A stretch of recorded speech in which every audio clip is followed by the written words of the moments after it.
तो दोस्तों आज हम बात करेंगे अपने पड़ोसी मुल्क पाकिस्तान में, जहां पे एक ट्राइबल एरिया का ऑर्गेनाइजेशन उसने पाकिस्तान की पूरी आर्मी के नाकों में दम कर के रखा है।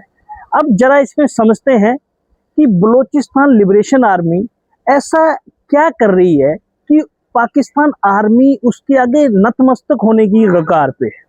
सबसे पहले तो ये समझते हैं कि ये आर्मी क्यों बनी और इसका कारण क्या थे। दरअसल जो ये बलूचिस्तान एरिया है, इसका जो बॉर्डर है वो ईरान और इराक की तरफ लगता है, अफगानिस्तान की तरफ लगता है। इंडिया की तरफ इसका बॉर्डर नहीं लगता। अगर लगता होता तो इंडिया पे भी इसका प्रभाव होता।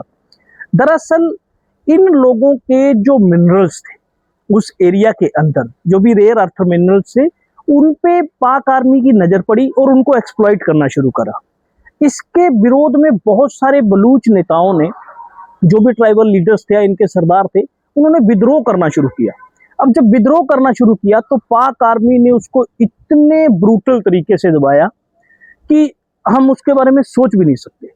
जैसे इनके बहुत बड़े एक लीडर थे डॉक्टर दीन मोहम्मद खान, जो एक बलोचों के बहुत बड़े नेता थे। उनको वो बहुत बड़े डॉक्टर भी थे और उनको इन्होंने उनके क्लिनिक से उठाया और उनका पता ही नहीं चला वो कहाँ गए, और उनकी बाद में हत्या होगी और उनकी लाश मिली।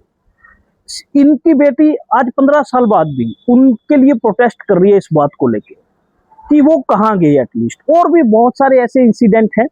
एक बलूचिस्तान टाइम्स के जो चेयरमैन थे साजिद हुसैन साहब, उनको भी इन्होंने, वो उनसे डर के स्वीडन भागे, लेकिन स्वीडन भागने के बाद भी वो पाक आर्मी से बच नहीं पाए। उनके भी एक लाश मिली वहां पे कहीं पे, ठीक है। उनके जो लड़के हैं उनका भी कोई पता नहीं चला, ठीक है, वो कहाँ गए कहाँ नहीं गए। हाजी करके उनका नाम था कुछ। वो एक करीमा बलोच है, उनकी इन्होंने कनाडा में हत्या करवा दी गई। हंसरंग बलोच, ऐसे बहुत सारे इंसिडेंट हैं जिनको पाक आर्मी ने बहुत गंदे तरीके से मारा और इन लोगों को पूरी तरह से डिमिनिश किया ताकि ये इलाके में आ ही ना पाए। लेकिन इसका जो इफेक्ट हुआ वो बहुत गलत पड़ा यूथ पे।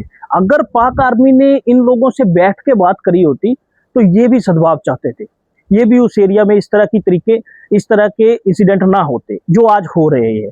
हम रिसेंट में देख रहे हैं कि पाकिस्तान आर्मी के जो सोल्जर नील डाउन हुए पड़े हैं नीचे, साइड में बलूचिस्तान लिबरेशन आर्मी के लोग खड़े हुए हैं, जो भी मिलिटेंट वगैरह है, जो भी टेरर समूह जो ये लोग बोलते हैं, वो खड़े हुए हैं और नील डाउन करके रखे हुए हैं पाक आर्मी के बंदों को। वो क्लेम कर रहे थे कि उन्होंने 17 जो सोल्जर्स थे उनको पकड़ा, जिसमें से 10 उन्होंने छोड़ दिए क्योंकि वो उस एरिया के बलूच जो इनकी ऑर्गेनाइजेशन है या इनका जो एरिया है उससे संबंधित थे, या उनकी जो भी रिलीजन या जो भी उनका होगा उसको एसोसिएटेड थे, लोकल पुलिस का एसोसिएटेड। इसकी वजह से उनको छोड़ दिया गया, लेकिन 7 तो उन्होंने रोक रखे हैं। और सबसे बड़ी बात आप देखिए कि नील डाउन करके, और ऊपर से पाक आर्मी ने मना तक कर दिया कि वो हमारे जवान नहीं है।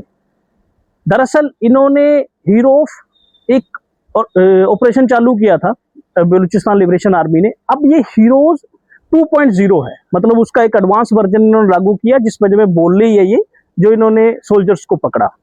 और सबसे बड़ी बात कि पाक आर्मी बोल रही है कि हमारा है ही नहीं है, बंदे ही नहीं है हमारे, ये पता नहीं इन्होंने किसको दिखा रखा है।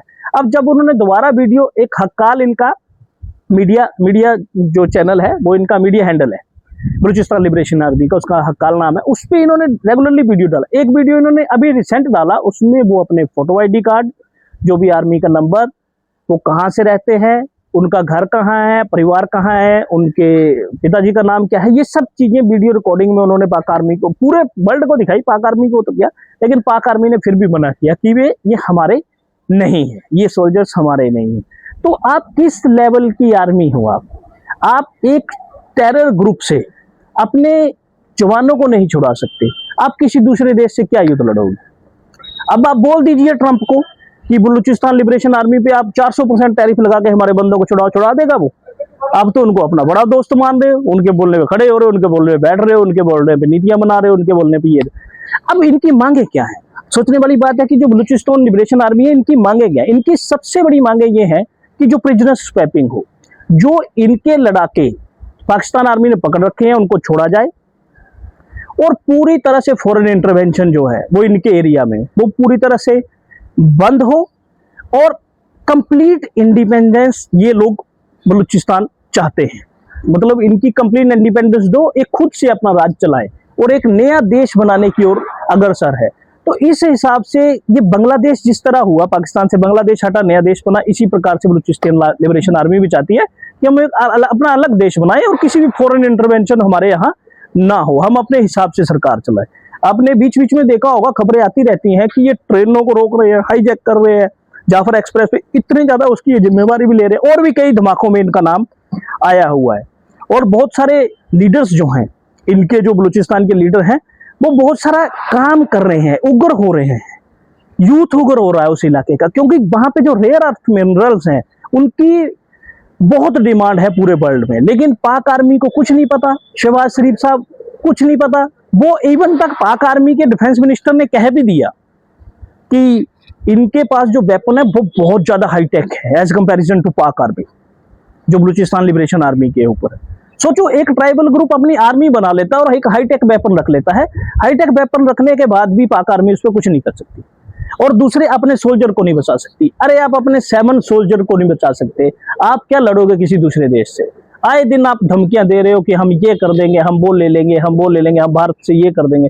आप कुछ नहीं कर सकते। आप जस्ट, मेरी आपसे गुजारिश है कि जो 7 पीपल, जो 7 सोल्जर आपके BLA ने कब्जे में रखे हैं, एटलीस्ट उन्हें सम्मानजनक वापस तो ले लो, किसी तरह उनसे बात करो और मानो कि आपके पास वो लोग आप ही के हैं। वो रो रो के, एक बंदा कह रहा है कि उसके बाप बेचारा बूढ़ा है, ठीक है, तो चल फिर नहीं सकता, वो घर का बड़ा है, उसे बच्चे पालने हैं, ठीक है, उसे रिहा किया जाए।